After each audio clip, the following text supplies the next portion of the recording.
What up, Machinima? Big OpTic here, welcoming you to the third episode of the Sniper's Nest with OpTic. This week we are honored, actually, to be graced by the presence that is zzirGrizz, the guy that started it all, the guy that I'm not gonna ask him what got him into making videos because he got everybody into making videos, so there's no need to ask him for that. So Grizz, how are you doing today, man? And thank you for stopping on by. No problem, man. I'm doing all right. I got some rape ass clips today. I actually got a triple with my ACOG intervention today, so Nice. doing all right. What map was that on? I'm not gonna spoil it. Oh, nice. It's all good. It's all good. So just so everybody knows, we're making this interview over the first montage, the first Call of Duty 2 montage by Grizz ever. So pretty much what started it all. From here, everything is pretty much, Oh man, fucking headshots with what is that? Oh, the brand. The BAR. No, the bar. So what's up, man? Let's ask you that. What made you say, you know what, I'm fucking gonna record myself and just see what happens. Yeah, I don't know, man. Like, I was doing some crazy ass shit back in COD 2, because I mean, you played it, and a headshot was a headshot. So when I first started out, I was thinking, I'm gonna start this out by getting some, headshot. I was extremely accurate with that BAR. I mean, I didn't know anybody else in COD 2 that could, ping 4 or 5, headshots all the way across the map, with no problem. And I mean, my accuracy was insane back in the day. Like, I played on medium sensitivity, so I started out that way, and then it transitioned into the 360s and the 720s and stuff that you see now. But yeah, this is where it all started right here. Yeah, look at that transition. How far have we has the whole video making come? Like that, from that transition to actual like cinematics and in transitions, etc., etc. What made you like it? Now it makes sense. That people would do that. But what made you do your first 360 shot? I don't even remember. I just, when I started doing like this gameplay here, this montage, this is how I really played. I mean, now you have people that go into rooms, they have sniper lobbies, they have, they're all trying to do flat foot 360s and shit. But what you're seeing here is actually how I played, and other than clan game battles or any kind of tournament, this is how I play like all the time. So I got really good at it, and it's just the kind of gaming style that I had never seen, and I don't think a lot of other people had seen. Nobody had. Nobody. And I'm glad that you brought up the whole competitive thing, because back in Call of Duty 2, you were part of Side by Side, which was pretty much the most dominant clan, hands down. Probably Gods was like another clan that may have been up in that status, but pretty much overall, Side by Side was the clan that everybody looked up to. So, just the fact that you were part of that clan, just reiterates how good you were, because back in COD 2 it was all about skill. It wasn't about kill streaks. It was no bullshit. It was straight up skill. So yeah, it was all on speed and accuracy, and that's what a lot of people don't know. I mean, they're like, oh, you're just known, because you can do trick shots, and it's like, nah, dude, I got started actually playing on game battles, playing at Next Gamers, playing in tournaments. I think we won like 6 tournaments. We were sponsored 7 times in Call of Duty 2 alone, Side by Side. What else? I mean, the list goes on and on. I mean, I was the team strategist, I guess you could say, for Side by Side, as far as nade spots and spawn traps and stuff like that. So I really wasn't known for trick shots until after I started doing videos. I was always known for just being a really good player with a crazy ass style.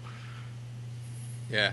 No, I completely agree. And again, like, I've known you since Call of Duty 2. Like, if anybody was to go back to see these type of videos, the Call of Duty 2 montages, you see me get fucking raped in like in more than one occasion. And even then, the like, I don't know, it was just one of those things that people didn't think that everybody can do it, or not can do your shots, but make montages. And that's why I didn't buy a capture card. But eventually my brother got me into the whole video making stuff. But it all started with you, and I'm sure that everybody is well aware of the fact. And to be honest, you're the first person that I can definitely think of. A lot of people may have done a 360, but maybe turned on. But to do it on purpose and to do it to show off, to do a trick shot, you were the first guy to do it. That's, you know, hands down. And you did it in a game that actually took skill to play. So that speaks, you know, louder than your 360. Yeah, well, I mean, in COD 2 is different because your bullet went where you shot. So, you know, in COD 2, I could pull a 360 off with like 90, probably 95% accuracy. You know, if I could see you when I came back around, you were dead. You know what I mean? Yeah. But So right now we're gonna move on to your preview for the Matrix Reloaded, which is gonna be Modern Warfare 2, correct? yep. All right. Now that's gonna be exciting, and I'm super excited to see it. So how do you think? Like, how content are you with the way things have gone ever since you started making videos? I mean, obviously you set the trend, and I always said this back in Map Monkeys, back when Call of Duty 2 was still going on, and even at the beginning of Call of Duty 4, you literally set the bar for montage making always, and now, you know, you have other people, you know, following in your footsteps. I mean, pretty much everyone following in your footsteps, making you know, montages. How do you feel, you know, where montages are now? You know, is this what you envisioned when you made your first montage? Did you think that you were gonna, you know, revolutionize the way gaming was recorded? I mean, period. Yeah, no, I had no clue, man. I mean, I just started out recording and thought, you know, well, this would be cool because I got a different kind of game style, and everybody always told me that. They're like, dude, why are you doing this shit? How do you do this shit? And you know, I just like, well, you know, I figured recording it would kind of give some people, you know, it'd make people say, holy shit, you know, that's what I liked. I never thought about being famous. I never thought about, you know, like you said, revolutionizing the way the gameplay was recorded. I never thought of any of that. I never thought any of this would ever happen. I just did it for fun, and that was it. You know? And that's usually how it happens. You know, when somebody does something for fun, it's always that much better because you're doing it for fun and you're not doing it as a job. And obviously now with sponsorships and, you know, with machinima, and now that you can actually make, you know, pretty much good money off of your hobby, it's pretty much a legitimate business. And obviously the gaming industry is a multi-billion-dollar industry, so everybody's gonna try to get a piece of that chunk. Right. But yeah, so right now we're gonna just, you know, continue to talk the shit, shoot the shit over more of your gameplay, because I have you know, probably two more questions that I want to ask you, and I'm pretty sure that everybody is wondering what like possesses you, or what makes you, like, how do you set goals, and how do you set the bar for every montage that you made? Like, you know, up to date, every montage that you've made has been better than the last. I mean, even your previous montage on Modern Warfare 2, which was just, you know, a bunch of clips put together. How did that keep you motivated to keep on doing what you're doing?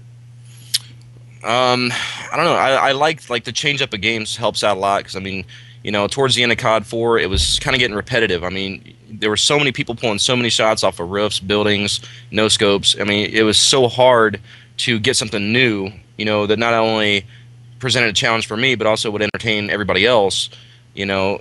And with the new games coming out, you know, you got new equipment, and it's just really cool. I like looking at a game and trying to figure out all the fundamentals, all the different things I could do. Which in this Matrix Reloaded, you're going to see some crazy ass shit. Like, I'm not even going to lie. I'm using equipment in a completely different way than when it's designed to be used, and it's going to be badass. I mean, well, with that being said, I'm sure I speak for thousands of people out there that I can't wait to see it. Any closing comments, shout outs, anything you want to say to the people out there making montages, or people that are just starting out? Any advice? The only advice I give is to put 110% into it. I mean, you really got to put your heart into it, and you know, like I said a million times, if you're not willing to spend the time to make it, nobody's going to spend the time to watch it. But keep doing what you're doing. I enjoy watching good videos, and I enjoy putting them out as well. Nice. Well, that was perfectly said. The 100% putting into it, and people are not going to watch. Yeah, perfect. Perfectly said. I couldn't have said it better myself, and as you saw there, I couldn't have said it, period. So, so this is about to wrap up. You know, right now we're going to move on to the top 5 sniper plays of the week. But yeah, guys, until next time, this has been OpTic and my boy Grizz. Until next time, we're out. Peace. Peace.